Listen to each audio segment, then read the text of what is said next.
That's maybe the difference in affinity program versus loyalty program. Okay, yeah. We're not rewarding you for the dollars you spend, but we want to build a relationship with you and make our brand stickier.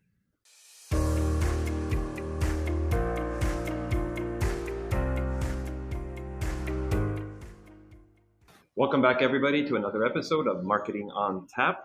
As always, my name is Sam Fiorella. This is my mate, Danny Brown. And I almost forgot your names. we can't be that good at friends, I guess. Well, either that or I've already been dipping into the beer. Today, Danny, I want to talk about loyalty programs. It seems a bit pedestrian almost. Marketing podcasts talk about loyalty programs. Like, how often have we been talking about this? But loyalty programs are actually getting a renewed exposure or renewed interest. And you can take a look at McDonald's that I want to talk about today that's just invested in an app company that has a loyalty program built into it. Starbucks has just launched an update to its program yet again. Barneys, of all places, high-end fashion retailer, has created a loyalty program that they're offering. So I want to talk about why. Should companies really be considering loyalty programs? So like all the airline loyalty programs seem to have died off, or if not died off, changed so much that they're not nearly what they used to be. Right. And those generic ones like Air Miles and the rest of them don't seem to have a lot of value for a lot of people. Grocery stores do it now. Mm-hmm. So anyway, we want to talk about that. And is there real value? And if there is, and if the people listening up there want to do something, what might it be? So that's our topic today. Loyalty programs. Does it make sense? Is it money wasted? How do you go about doing it if you want to do it? What are the key factors? So that's today. And I'm liking what I'm seeing. Nice dark beer there. Yeah. This is the Skinny Dipping Stout from Sawdust City up in the Cornish country. Hey, hold on. What was the last one? We had another equally cheeky beer Long Dark Voyage to Uranus. The Long Dark Voyage to Uranus. That was one of the first ones we tried. I think it was actually last winter. Yeah. So yeah, it's they've got a nice handle on cheeky names for beers. But this is one of their core stouts. It's year round, and it's made with Canadian two-row barley. It's got a bit of victory chocolate in there, dark chocolate, and roasted barley. I like. Pretty easy drinking, 5.5% ABV. And it's only got a 35 IBU, so it's a good go-round, winter beer, spring beer, whatever beer. I know. We should be, it's getting to be spring. We should be looking at lighter pale ales or something, but I'm just a fan of this stout. Yeah, exactly. All right, let me get the Robert can going before we cheers and get this thing going. Yeah, last time I'm still trying to figure out how to use a camera on the phone. I'm clearly not... and especially now that they've come up with a new update. All right, here we go. Robert, cheers everybody. Cheers. Ooh. Yeah, that is very good. What do you think, Robert? Not what I expected. No? So is that a yes or a no? We can't tell. All right, you drink. We'll get back to you. Scientific here. Scientific. But with any beer, the more you drink, the better it tastes, the way that I find it. So yeah, good to know. I like this. SawdustCityBrews.com. Check them out. Really good. We have to have a whole podcast on why 90% of craft beers are bloody IPAs. When I bought this one today, I was looking like, what are we going to try? And like everything was IPAs, and I hate IPAs. we got to figure out why craft brewers can't come up with more stouts. All right, so back to loyalty programs. Yep. So let's start with one of my favorite companies to hate on, Tim Hortons. Right? I think we've mentioned them before. Tim Hortons is iconic Canadian. Well, they're not Canadian anymore, but formerly Canadian company. Mm-hmm. They've got the Dunkin' Donuts of Canada, essentially. Yeah. So they've introduced a loyalty program that people have been bitching about for a long time. Why don't we do like the buy 10 get 1 or whatever? So they have a card, like most coffee companies have a card where you could preload X number of dollars and then just tap and it automatically takes off, whatever based on what you're buying. But what they're introducing now is a program that allows you to buy on the card, but if you use the card as opposed to a credit card or cash, it knows who you are and it will give you rewards based on the frequency of visits. So what they're trying, from what I understand, their new program encourages you to buy more frequently, not necessarily to buy a bigger dollar amount in one sitting, although I'm sure that that's calculated in there as well. But it really does seem to be focused on come in the morning, come for your midday break, come after lunch or have your lunch, come middle of the afternoon for your pick me up, espresso or coffee or whatever you're having, right? That sort of thing. And then they develop rewards based on frequency, which is an interesting approach. Mm-hmm.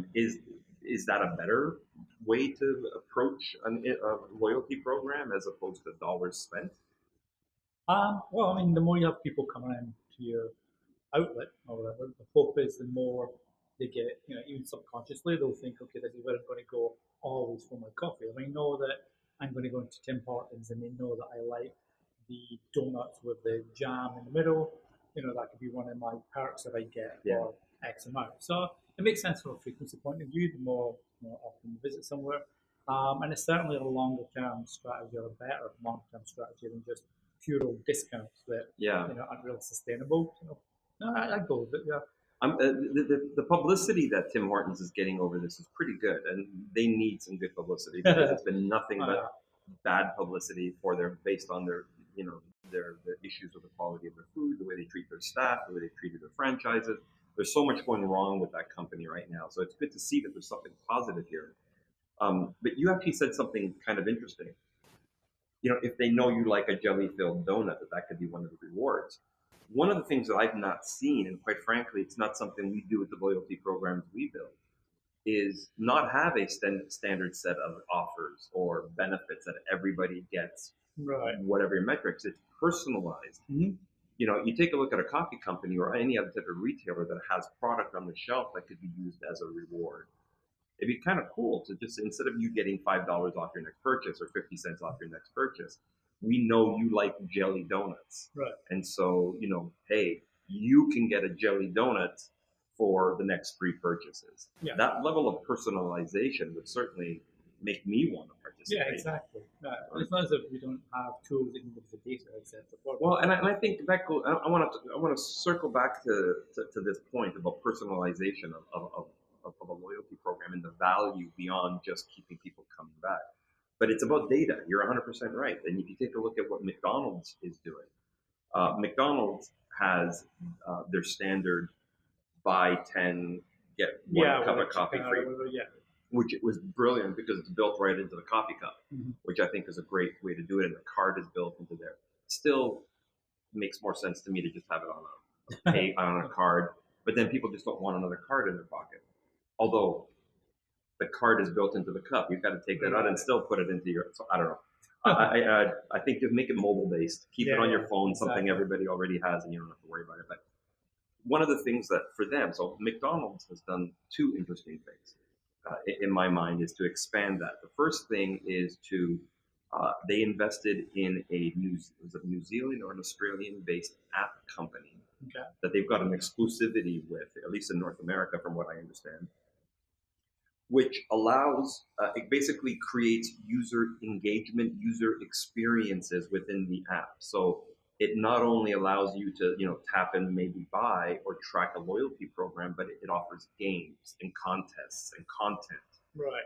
So it's really more about engaging with your audience beyond buy and you get something, buy and you get something. There's some value added entertainment, some value added information to strengthen the touch points that you have with your customer beyond the actual transaction. Right.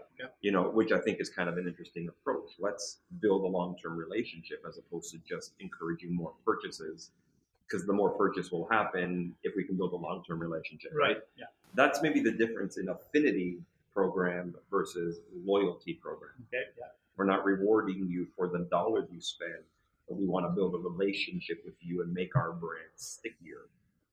Right. So I think there's some real value to that. And then the big data that can be data mined. Yeah. Well, especially, McDonald's, depending on which one you go to, they've got kids' playpens, they've got these little family areas, etc.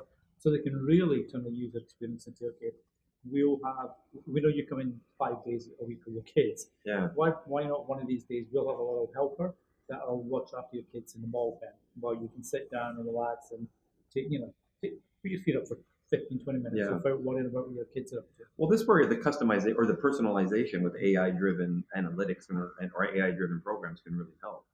I know one of the things in one of the analysis that I've read about what McDonald's is trying to do is they want to use the AI-driven portion of their program to identify, well, if you're coming in at, let's say, 5 o'clock in the afternoon and you're buying kids' meals or chicken nuggets or something like that, you're likely, you're a woman with kids, and that's my wife. That's or a man with kids because you're rushing to take them to soccer practice. Yep, exactly. Or you work late and you don't have time to cook dinner, so you need something quick.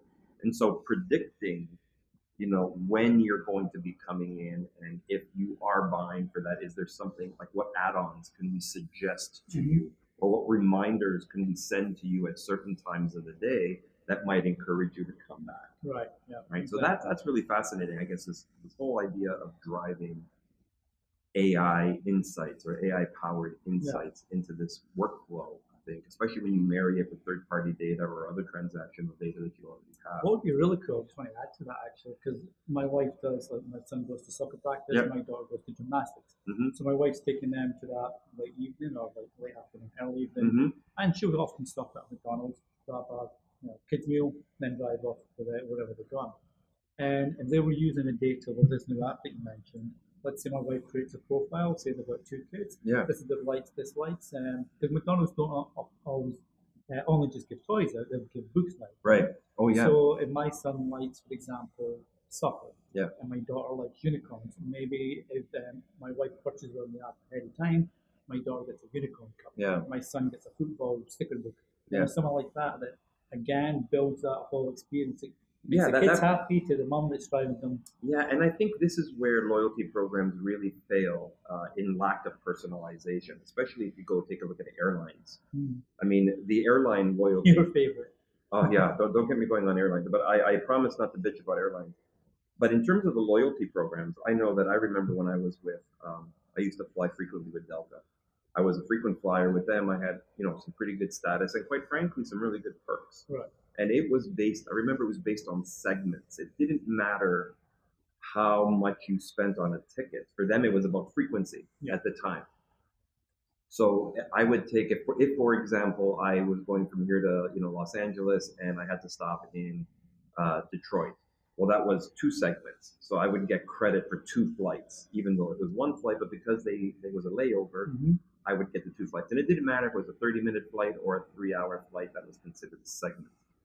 So you could build your loyalty based on a number of segments that you travel in a year, or the number of air miles that you travel, assuming that the further the place you go, the more money you're going to spend.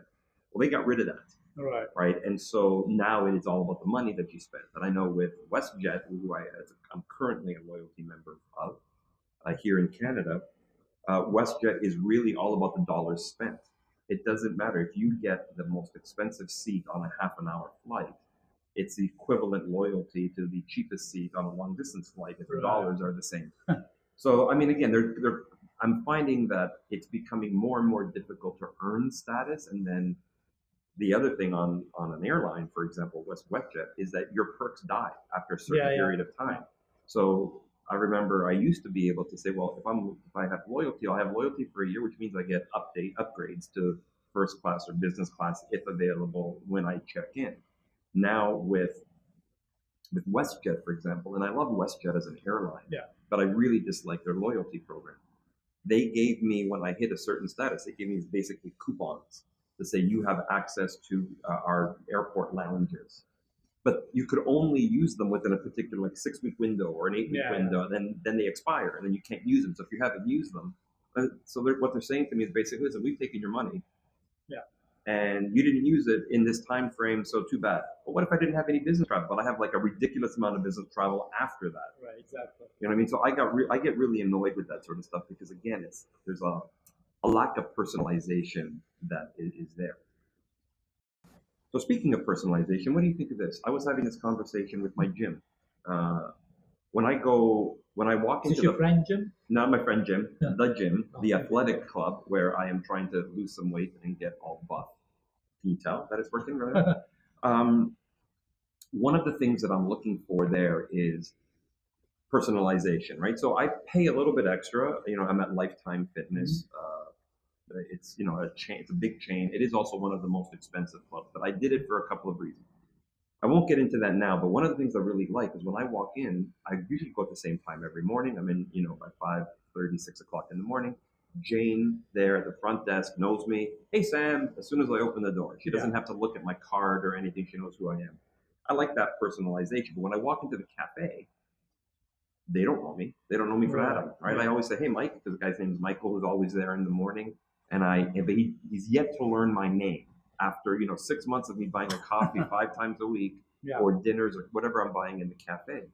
So, because they don't require any they have a loyalty program on coffee. You get stamps, buy 10 coffees, get one free, buy 10 entrees, get one free. But they don't actually have any level of personalization. Right. So, what advice would we give a company like that? How do they get that personalization in the cafe? Yeah, there's a couple of ways. Train your staff, maybe. But it depends how many, like guys like yourself go to the gym and how many people's names they got to remember, etc. So I can see that. But then you've got two simple options. Like have a little card, loyalty card that you hand over. It's a gym card, and that's what your name on it, Sam. And then once that goes to the point of sale, the point of sale knows that Sam likes this coffee in the morning or this workout juice or whatever. But if Sam's in the afternoon, he wants something more relaxing because he's had his workout now, his downtime, etc. So you could have it there. So when Mike, is it? Mike. So hey, Mike. Hey, Mike. So when Mike goes to the registry, Sam pops up and it tells him, "Oh, it's morning time. Let's give him this." So there's a lot of ways you can do it. It's not super technical. Yeah, I think that part of it comes just down to having a card that I would tap, like my membership card on my phone, right? Just tap that when you make a purchase, even if you're not using it to make a purchase, like take money off of a pre-uploaded amount of money. That's one great way. But I think definitely giving them the opportunity for that level of personalization. Because somebody like me, and I know there's a lot of people out there, it isn't about the dollar savings. I don't care if I get that 10th coffee free, because when I'm already spending that kind of money to be part of this club, I'm not necessarily looking for a discount. What I'm looking for is extra service. Right. So they know that I pay for a trainer. So I pay a fair amount of money, to a trainer to develop this incredible body of mine. So, they should. Can we get like a wide angle lens for Sunset for this episode? And for my ass, because that's getting bigger and bigger with all of this weight training. All the muscles, the squats, buff. I am buff. Never mind. I can actually twerk now. No, you look good. We're going to do this one day. We're going to have a twerking contest. I showed it to my daughter, and she was more that my glutes are getting so strong right now that I could actually, how some guys with their chest will go up and down. I can do that with my butt. So I showed it to my daughter, and I thought she was going to vomit all over the kitchen floor. But I think everybody needs to know that I can actually do that with my butt. No, but the idea there is, what I'm really interested in is that service, that level of service, and that level of personalization. So they know that I'm working out with a trainer. And so when I'm in there, hey, how was your workout with Andrew? You know what I mean? Or how was this? Just knowing that they're listening to me, that they recognize me, that they acknowledge me as a valued member because I pay more than the standard fee to get this, that in and of itself would be a big deal. And it goes to affinity, right? So what's more important? Is it more important to give a discount, or is it more important to build brand affinity? No, affinity. Anybody can give a discount, and we've seen a lot of businesses fail because that's a business model. Sell lower than the competitors. Even if you're not making profit, you're bringing lots of revenue. 90% of that revenue is gone with a discount. So no, it has to be affinity. It has to be something that makes sense to you and the use of the product or service that will enhance that use even more. Exactly. I think maybe a little bit of a shameless plug. We develop affinity programs for our clients. We just relaunched Bondi.co. I know, just looking from personal experience, for those that don't know what we do, and I'm looking at Barneys. Barneys just launched a loyalty program. And when you take a look at what the programs are, and I'll get back to how I started this conversation, but their programs, from what I read quickly, were based on lifestyle. So that if you shop at Barneys, not only are you typically of a certain income level, socioeconomic class, but that there's certain types of lifestyle events that you Right. like, whether it's a spa thing or, afternoon tea or like whatever. And so they've actually purposely looked at not just for cash discounts, but they're looking to create a more of a community for these people. So, come shopping, but then you've got your tea that you can take advantage of afterwards, whether it's for free or for also an additional discount or whatever, with participating brands that are in the New York market. But with us, with some of the ones that we do, I know that, I'm thinking of a financial services client here, a wealth management company. It's about creating events and experiences that this type of an audience wants. Right. And it's not just about the offers. We're developing content, but we're also showing them how to leave a legacy, how to give their money away, how to donate to various charities, which is something they wanted. And I know the feedback that we're getting is that it's sticky because it's valuable and it's interesting. Mm-hmm. That you're not just asking me to spend money, because to be part of that program, you don't have to spend, keep spending. You're right. You know what I mean? If you are a client with some of our programs, all you got to do is be a client. Doesn't matter how much money you spend. And the Affinity program is just giving you something to engage our brand with beyond the transaction. Right? Which I think is a really valuable tool. Yep. But I'm getting the signal, which means, thanks for our bell, Stephen.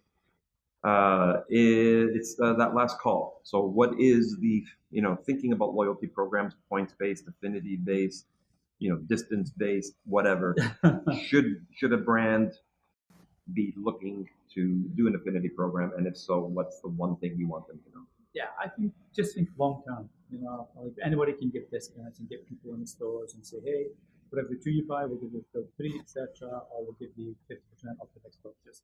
That's cool. That's easy to do. But long term, understanding who your customers are, why they're with you versus your competitor, and keeping them with you because of that knowledge. Yeah. That's where the real power of an affinity program comes in, and makes your brand valuable to your customer. Some type of differentiation might be mine. So yeah, I agree with you. Everybody and their mother now apparently has a loyalty program. Again, I do. You have a loyalty program? Yeah. You know what? I'm not even. I feel like I'm walking into something, so I'm not even going to ask. I don't want to know. I'll give you details later. Okay.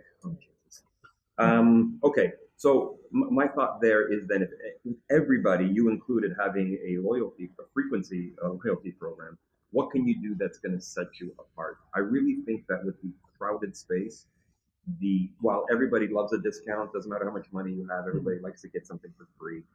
I really think in this overcrowded space, we need to create loyalty programs that make your brand sticky, that gives something back to them, to the audience, that improves their lives beyond that transaction value, like I mentioned earlier. And I think if you can do that longer term, to get to your point, I think that's going to keep customers coming back more. And consider the data analytics that you're getting out of it. Like, don't just stop at giving a discount in hoping that that'll get more customers to come in the door or get customers to buy more. Look at the data. Understand what trends are being developed. What can you learn that will help you either find influencers within this space, who's driving the most engagement outside of the loyalty program, but are also part of your loyalty program, as an example. What times of the day? Who do they come with? Figure out that data to understand how you can then further the relationship beyond just discounts. I think it has to be more than just discounts to be successful long term. So that's my take, my final thought. Hopefully you guys have learned something or have been inspired by something. And yeah, well, if nothing else, you all know that I can twerk now. Thank you for taking the time and for not throwing up when I said that. We will talk to you guys in a week. Join us again. We're here launching when do we launch? Well, the podcast goes on Wednesday. Wednesdays? Yeah, that's it. So follow us on either one of those channels. Yeah, so if you're on YouTube, remember, there's a notification at the top, so you get the new video that comes out. Subscribe here, the subscribe button definitely is. And if you're listening on the podcast, by all means, recommend it to your friends if you like it, and leave us a review. Cheers, everybody. Cheers, thank you. Sawdust should give us a loyalty program for the amount of beer we've been drinking already. Good. Sorry about this beer.